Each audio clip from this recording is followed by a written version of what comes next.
Hello and welcome to computerology academy. और अभी एक लेटेस्ट न्यूज़ के हिसाब से देखा जाए तो गवर्नमेंट की जो कुछ एक्टिविटीज़ है, जो कुछ इनिशिएटिव्स है कि हिस्टोरिकल इवेंट्स को कुछ री इंटरप्रेट किया जा रहा है। उसी में से एक है मपिला रिबेलियन। तो मपिला रिबेलियन को भी री इंटरप्रेट करके हिस्ट्री को रीराइट करने की कोशिश की जा रही है। पहले इसे एक इवेंट माना जाता था in the struggle of for independence, but अब यहाँ पर इसे री इंटरप्रेट करके इसे कहा जा रहा है कि ये स्ट्रगल फॉर इंडिपेंडेंस नहीं था, बल्कि ये रिलीजियस मूवमेंट थी, जिसमें कि अगेंस्ट द कन्वर्सन और बाकी चीज़ों को लेकर ये रिबेलियन किया गया था। और उसी को डिटेल में हम लोग देखेंगे कि कैसे इसे इंटरप्रेट किया जा रहा है इस मूवमेंट को।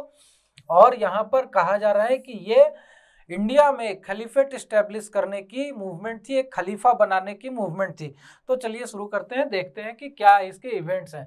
तो न्यूज़ में तो मेनली ये इसीलिए है कि यहाँ पर जो नाम थे मलाबार रिबेलियन, जिसे कि मपिला रिबेलियन या मोपला रिबेलियन भी कहते हैं, उसके लीडर्स यहाँ पर वरियामुकनाथ, कुन्हामेद हाजी, अली मुसलियार और उनके साथ जो 387 रिबेल्स थे, जो कि पहले मार्टियर माने जाते थे, मोपेला मार्टियर कहा जाता था उन्हें, उनके नाम यहाँ पर हटा दिए जाएंगे डिक्शनरी से। और ये डिक्शनरी जो है स्पेसिफिकली इसमें मेंशन किया जाता है उन सारे मार्टियर्स के नाम को जो कि इंडिया के फ्रीडम स्ट्रगल में शहीद हुए थे। तो इसमें ये 387 नाम प्लस जो दो लीडर थे उनके, हाजी और मुसलियार, इन दोनों के नाम को हटा दिया जाएगा, ये कहा जा रहा है। और जो 5th एडिशन अभी नई आएगी, जो डिक्शनरी है अपनी मार्टियर्स की, उसमें से इनके नाम मिसिंग रहेंगे। तो यहाँ पर अब देखते हैं कि ये डिक्शनरी बनाता कौन है। तो सबसे पहली ये डिक्शनरी जो लॉन्च होती है, ये मिनिस्ट्री ऑफ कल्चर के द्वारा रिलीज की जाती है, जिसमें कि इंडिया के फ्रीडम स्ट्रगल में जितने भी लोग मार्टियर हुए थे, जो भी शहीद हुए थे, from 1857 India first struggle for independence से टिल इंडिपेंडेंस 1947 तक, उन सबके नाम रहते हैं। और इसमें जो नाम रहेंगे उसे सजेस्ट कौन करता है, तो यहाँ पर उसे सजेस्ट करने का काम करती है Indian council of historical research. अब देखते हैं कि मालाबार रिबेलियन था क्या। तो सबसे पहले देखिए कि मालाबार रिबेलियन को मोपला राइट्स के नाम से भी जाना जाता है या मपीला राइट्स के नाम से भी जाना जाता है। तो सबसे पहली चीज यहीं पर ये कंट्रोवर्सी आती है कि किसी रिबेलियन को राइट्स का भी नाम दिया जा रहा है, तो यहाँ पर कुछ ना कुछ तो पॉइंट होगा जिसके कारण कि इसे राइट्स कहा जा रहा है। सेकेंड थिंग यहाँ पर देखिए, ये फैक्ट है कि ये स्टार्ट हुई थी 28 अगस्त 1921 को और चली थी 1922 तक, जबकि इसे मजल आउट कर दिया गया था ब्रिटिश एम्पायर के द्वारा through the use of army. और ये अपराइजिंग मेनली कहा जाता है कि एग्रेरियन अपराइजिंग थी, लेकिन इसके जो कुछ फैक्ट्स अभी के निकल कर आए हैं उसके थ्रू ये पता चला है कि इसमें रिलीजियस टिंट भी था। कराची में जब खिलाफत मूवमेंट की अधिवेशन हुई तो वहाँ पर हाजी भी मौजूद थे और वहीं पर एक रिजोल्यूशन पास हुआ था और वहीं पर यह रूपरेखा तय की गई थी कि आगे इस खिलाफत मूवमेंट को अपने अपने रीजन में कैसे लोग चलाएंगे, कैसे इसे बढ़ाएंगे, और वहीं पर मलाबार रीजन में खिलाफत मूवमेंट को कैसे लीड करना है, इसकी रूपरेखा हाजी के द्वारा बाकी लीडर्स के साथ मिलकर कराची में की गई थी। तो आप ही सोचिए कि केरला में कोई इवेंट को कैसे चलाना है, उसकी रूपरेखा कराची अधिवेशन में तैयार की जा रही थी। और यहाँ पर ये अपराइजिंग जो है ये मेनली अगेंस्ट में थी जो फ्यूडल सिस्टम चल रहे थे मलाबार रीजन में। वहाँ पर जो लैंडलॉर्ड्स थे, जो फ्यूडल्स थे, वो जिस तरह से लगान वसूलते थे, जिस तरह से खेती की सिचुएशन थी उसको लेकर। और उसके अलावा यहाँ पर एक ये चीज़ और थी कि ये जो फ्यूडल लॉर्ड्स थे ये सारे के सारे एलिट हिंदूज थे। वहाँ पर जो भी ब्राह्मण्स थे या हाई क्लास हिंदूज थे या फिर जो ज़्यादा संपत्ति धन संपत्ति रखते थे, जिनके पास ज़्यादा लैंड थी, उन लोगों को यहाँ पर ब्रिटिश गवर्नमेंट थोड़ी सी रियायत देती थी और अपने तरफ मिलाकर उनके थ्रू वहाँ पर लगान वसूला जाता था। तो यहाँ पर इसी सब चीज़ों से ये एग्रेरियन अपराइजिंग कहा जाता है कि हुआ। लेकिन मॉडर्न हिस्टोरियंस का यहाँ पर मानना अलग ही है। यहाँ पर डिफरेंट व्यूज हैं। यहाँ पर कहा यह जाता है कि जो अपराइजिंग हुई वो एग्रेरियन डिसकंटेंट वहां पर तो था कुछ हद तक, लेकिन मेन वहां पर पर्पस था खिलाफत मूवमेंट को लीड करना और वहां पर खलीफेट को एस्टैब्लिश करना। और इसके पीछे बहुत सारे रीजंस दिए जाते हैं, बहुत सारे कारण दिए जाते हैं जो फैक्ट्स हैं। तो यहाँ पर देखिए ICHR Indian council of historical research के बारे में जान लेते हैं। तो ये बेसिकली मिनिस्ट्री ऑफ कल्चर को ये चीजें रिकमेंड करती है कि हिस्टोरिकल इवेंट्स में क्या क्या चीजें चेंजेस करनी है। और यहाँ पर एक 3 मेंबर्स पैनल बनाया गया था इसी डिक्शनरी में किन किन नामों को रखना, क्या करना, इन सब चीजों को रिव्यू करने के लिए, प्लस मपीला विद्रोह के बारे में भी रिव्यू करने के लिए। तो इन्होंने ही ये रिकमेंड किया है कि ये 387 नाम प्लस जो 2 लीडर्स थे उनके नाम यहाँ से डिक्शनरी से हटा देने चाहिए। और ये रिबेलियन इन्होंने कहा है कि कभी भी ये इंडिपेंडेंस स्ट्रगल का पार्ट था ही नहीं, बल्कि ये एक फंडामेंटलिस्ट मूवमेंट था। क्योंकि ब्रिटिश गवर्नमेंट जिस तरह से डील कर रही थी खलीफेट को तुर्की में, उसी को लेकर यहाँ पर खलीफा के एबोलिशन को लेकर यहाँ पर विद्रोह चल रहा था ब्रिटिश गवर्नमेंट के अगेंस्ट में।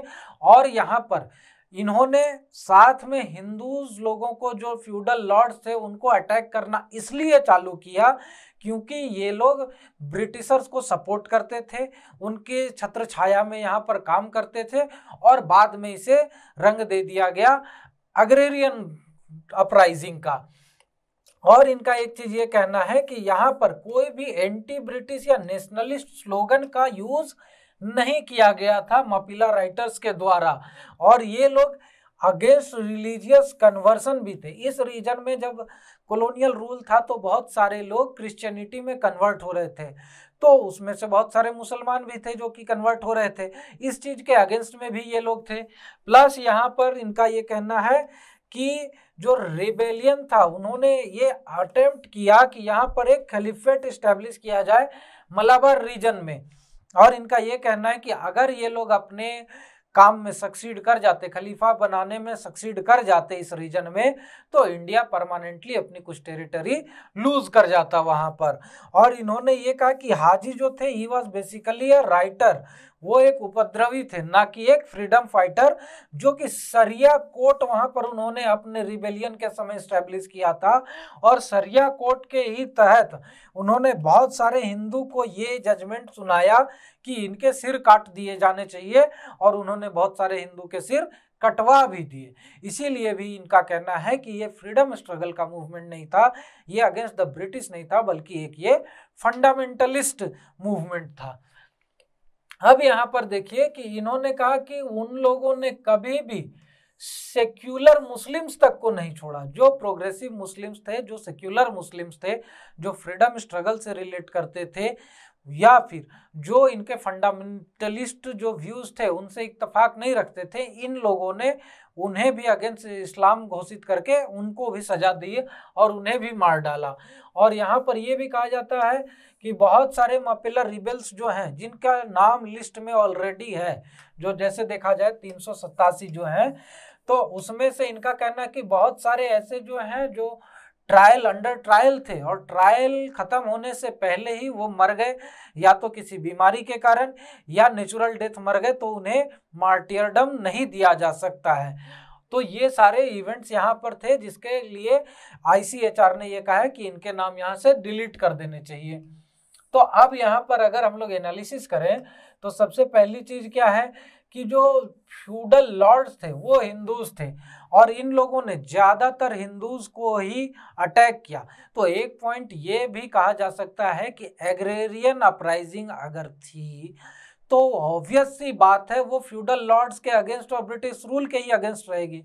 अब ये जो फ्यूडल लॉर्ड्स थे इन्हें ब्रिटिशर्स का सपोर्ट था, तो ऑब्वियस सी बात है कि इन पे अटैक हुआ, यानी ब्रिटिशर्स पे ही अटैक हुआ, क्योंकि ये एक मशीनरी थे ब्रिटिशर्स के।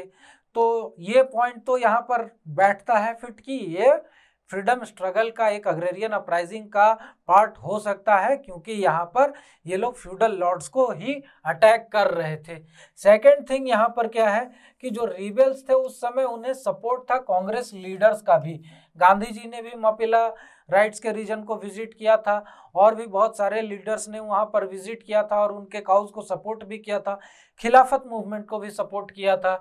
उसके बाद यहाँ पर देखिए एक दीवान थे उस समय के, दीवान बहादुर सी गोपालन नायर, बेसिकली ये ब्राह्मण थे। इन्होंने एक किताब लिखी द मोपुलर रिबेलियन 1921 और इसमें इनकी एनालिसिस ये कहती है कि ये रिबेलियन बेसिकली फंडामेंटलिस्ट था और यहाँ पर बहुत सारे हिंदूज भी इन्हें सपोर्ट करना चाहते थे जब राइट्स हुए, लेकिन जब हिंदूज पर ही और जो इनोसेंट मुस्लिम्स थे, जो सेक्युलर मुस्लिम्स थे, उनके साथ भी यहाँ पर अत्याचार होने लगा, ये लोग उन्हें भी मारने काटने लगे, तब जाकर यहाँ पर इनका जो अप्रोच था वो चेंज हो गया और ये बेसिकली टैकल हो रहा था ये पूरा रिबेलियन कराची से और वहाँ के जो क्लरिक्स थे, इस्लामिक क्लरिक्स थे, उनके गाइडेंस में ये चीज़ें चल रही थी। सेकंड थिंग इन्होंने कहा कि जो हाजी थे वो हाजी यहाँ के लोकल पर्सन नहीं थे, हाजी 14 ईयर्स पहले ही यहाँ पर मूव इन किए थे मलाबार रीजन में और उसके बाद धीरे धीरे यहाँ पर ये लीडरशिप रोल में पहुंच गए, मेनली बिकॉज कि ये पॉलिटिकली थोड़े एक्टिव थे और कराची अधिवेशन में भी इनका जो ओवरटोन था, जो रिलीजियस टेंट था इनके बातों में, उसके कारण इन्हें वहाँ के क्लरिक्स, इस्लामिक क्लरिक्स का सपोर्ट मिला और वापस आकर इन्होंने यहाँ पर रिबेलियन को लीड करना चालू किया। सरिया कोर्ट इन्होंने इस्टेब्लिश किया, इन्होंने यहाँ पर खलीफेट बनाने की कोशिश की। तो इसे फ्रीडम स्ट्रगल के साथ जोड़कर देखना गलत होगा। सेकंड थिंग अगर हम लोग देखें तो अगर कांग्रेस लीडर्स का सपोर्ट यहाँ पर था तो कांग्रेस लीडर का सपोर्ट यहाँ पर मापिला मूवमेंट को नहीं था, मेनली कांग्रेस लीडर का सपोर्ट यहाँ पर खिलाफत मूवमेंट को था और मपिला रिबेलियन अपने आप को दिखाता था कि वो खिलाफत मूवमेंट के साथ है और वो थे भी। लेकिन यहाँ पर अली ब्रदर्स के साथ जो पैक्ट हुआ था दिल्ली में, उसी को साथ लेकर यहाँ पर गांधी जी ने और बाकी लोगों ने, क्योंकि इनका ये अप्रोच था कि हमें हिंदू मुस्लिम यूनिटी को सबसे पहले इंश्योर करना पड़ेगा, तभी जाकर हम देश को आज़ाद करवा सकते हैं। और उसी कड़ी में इन्होंने यहाँ पर मपिला रिबेलियन को भी सपोर्ट किया और इसी के कड़ी में इन्होंने खिलाफत मूवमेंट को भी सपोर्ट किया। लेकिन धीरे धीरे यहाँ पर ये मूवमेंट टर्न डाउन होता गया against the feudal lords, against the Hindus as well as against the secular Muslims, जैसा कि ICHR का कहना है। तो इसमें आप लोगों की क्या व्यूज़ है, नाम उनके रहने चाहिए नहीं रहने चाहिए, खिलाफत मूवमेंट के बारे में आपका क्या सोचना, मपिला रिबेलियन के बारे में आपका क्या सोचना है, इन सब चीज़ों के बारे में आप नीचे कमेंट में हमें बताएं। और भी ऐसी जानकारी के लिए और इन्फॉर्मेटिव वीडियोस के लिए आप हमसे जुड़े रहें, हमारे सोशल मीडिया चैनल्स पर हमें फॉलो करें, हमारे वेबसाइट पे भी डिफरेंट कोर्सेज चल रहे हैं, उन्हें भी आप ज्वाइन कर सकते हैं। हमारे चैनल को सब्सक्राइब कर लें और बेल आइकन भी दबा दें ताकि जब भी हम नई वीडियोस डालें तो उसकी इन्फॉर्मेशन आप तक पहुंचती रहे। Thank you very much and have a nice day.